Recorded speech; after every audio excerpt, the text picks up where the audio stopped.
talk is mine. It's on how to minimize the errors in the tonometry. There is no financial interest. IOP measurement, we all know what is tonometry and what are the tonometers are the instrument which can be used to measure the IOP. This is the whole chart or all over the equipments we have available to measure the IOP, starting from the ancient manometry to the indentation, then applanation, again applanation into the non-contact, then contact. In contact 2 we have with fixed areas, and we have the tonometers with fixed force. Then we have the combination of both applanation and indentation. After that we have rebound, contour, matching tonometers. So due course of time we have developed, scientists have developed many tonometers to just know or have some tonometer which is going to be ideal tonometer for a glaucoma expert, or we can check the pressure in all those cases. So whatever the misleading readings can be, it can be because of the three things. One is because of the tonometer, whatever the tonometer we are using and what are the problem in that tonometer. One is having, most common is the choice of the tonometer, which type of tonometer is used in which type of the cornea, whether it is used suitable for it or not. Then calibration is again an important parameter which we have to do regularly to calibrate your machine. And third importance one is the maintenance. Maintenance is important because it is not like a one-time gadget that you have taken, but you have to be taken care. Otherwise, any problem in calibration and maintenance can lead to the false reading, and these false reading will reflect it again. Another thing which can have is because of the patient condition. Whatever the patient condition, we have to choose a proper tonometer due to the patient. Sometimes we get the false reading or misreading because of the cooperation and non-cooperation of the patient. Sometimes we didn't understand or find out the specific tonometers which can be used in the patient cornea condition. Like if it is scarred, then different type of tonometer is required, opaque, then different, thin, thick, whatever then. And one thing is important, which I am daily telling with all of my friends and residents, that first counsel and give small knowledge what the procedure you are going. If you are going to take and do the applanation, then first explain. When the patient know the whole procedure, they can have better cooperate and with you and even for the gadget, and there is less chances of misleading. So counseling and knowledge of the procedure is very important for the patient point of view. So we have to explain them each and everything in advance. Third, whatever we are as an observer or the ophthalmologist, we can do some errors in the, we can have some errors from our side too. That may be because of the skill, like Dr. Manish just mentioned, that gonioscopy is a learned skill. Similarly, the tonometry is also a learned skill. The way you are doing to measure IOP or the take as much as you have do the applanation tonometer or with another tonometers, you are more perfect on them. Second, you have to know the tonometer knowledge, which type of tonometer is your and how you can use it perfectly. Apart from that, there are also some biasing or the human errors which is expected for the calibration or something else. But nowadays, most of the equipments already have their calibration tips given in there. So important two parameters which is important for ophthalmologist is skill and the knowledge of the tonometer.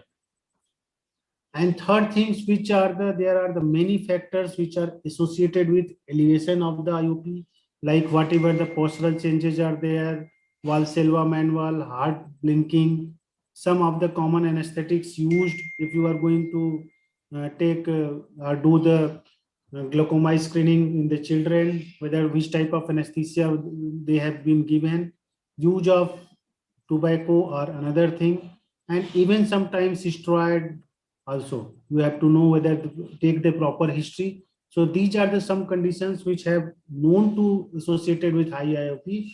Before measuring or taking IOP, we have to know or ask the proper history for that. Similarly, there are the conditions which are known for the low IOP, means there is a falsely low IOP. That may be because of the after the taking of the prolonged exercise, alcohol, sometimes in cases of pregnancy it is there. And we have to know that all the anesthetics except ketamine and succinylcholine is usually going to reduce the IOP. So if you are going to check IOP of anyone, then keep these things in your mind, back of the mind. Now I am coming to some common tonometers available, and the process are the things where we go wrong or there is misleading by us during the tonometry. This is the COTS tonometer, almost most common type of the indentation tonometer. I am skipping the principle. One of the thing or the problem in the tonometer is we don't explain the technique, and this is the important way that you have to ask the patient to look straight. That is the important thing in the technique, that patient should look straight so that you can put proper weight on the sclera. Sometimes we use this conversion table or the graph. So you have to paste this table or graph or known that which type of scale reading is that and how many grams you have put. So accordingly, what is the IOP are the things. Initially, it is very difficult to remember. So it is advisable that you can put it here on your table where you are going to take it. Also, you know that in eyes with high ocular rigidity, there is chances of high false IOP. Like if you are doing cases in the hyperopic or long standing glaucoma, then there is chances of false eye.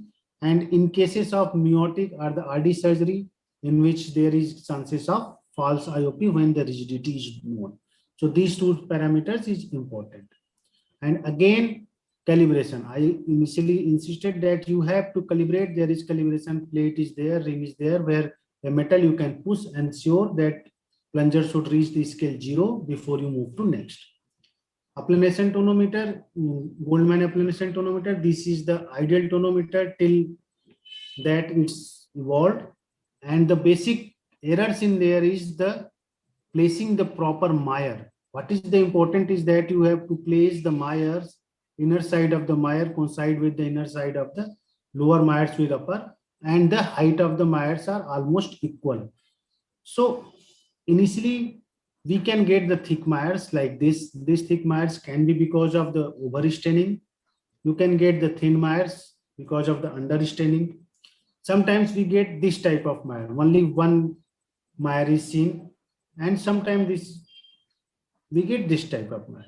If this is the Meyer, it means your plunger is on the extreme. You have to move in this direction so that these Meyers, this is the upper half which are you are seeing half, and if you move your joystick towards the this direction, then you can get the proper Meyer. And similarly, in this type of Meyer where you are getting unequal, it means your joystick should move down so that this Meyer will get whatever the Meyer you get, it will be the complete. And at the time of the end point, you can even feel the pulsation in the Meyer stroke.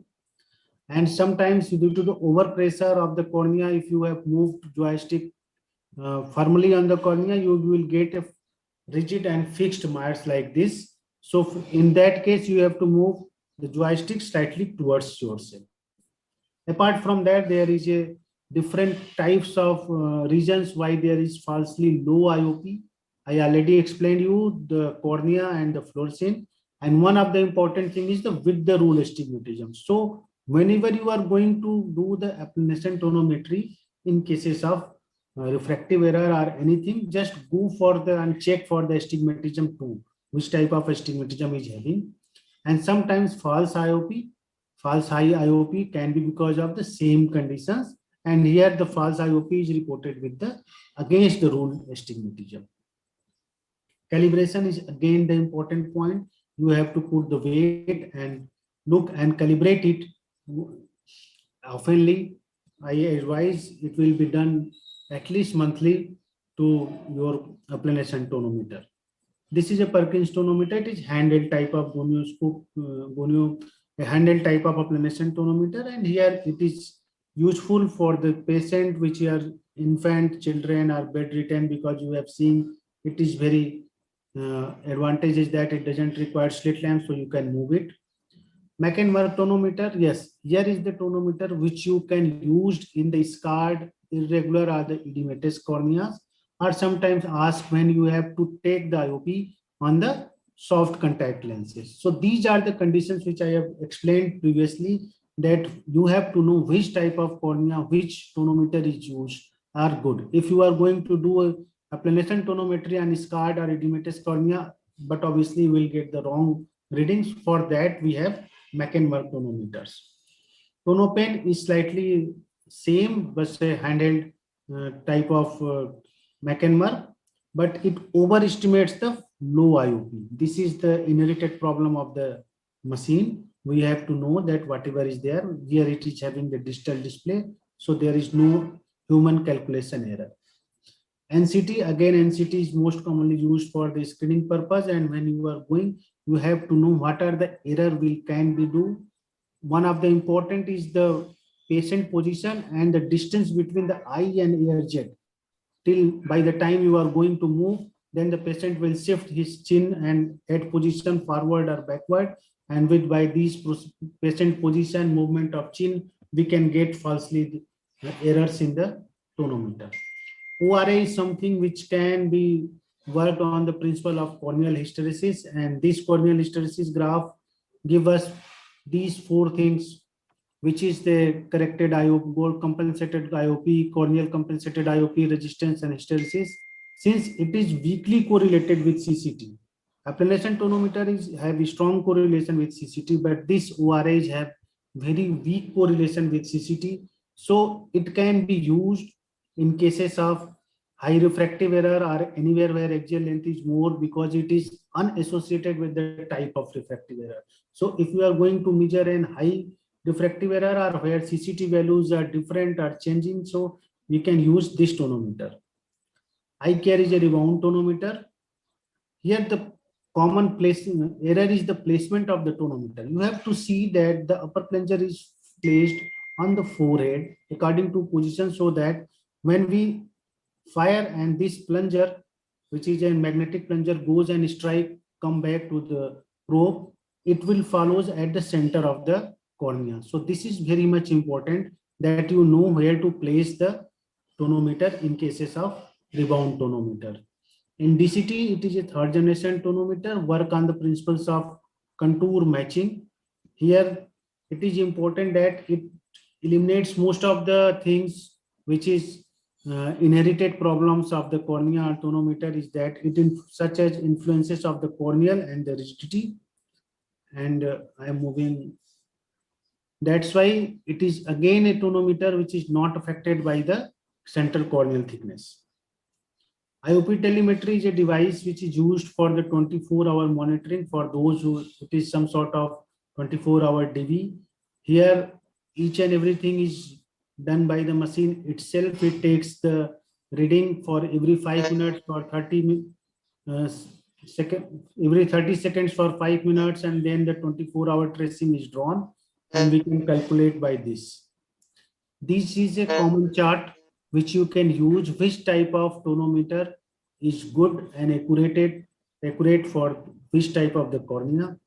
With this, I am coming to my conclusion. Still the gold standard is Goldmann applanation tonometry, but for the irregular corneas, use rebound or pneumatic. For contact and intraocular gases too. Thank you.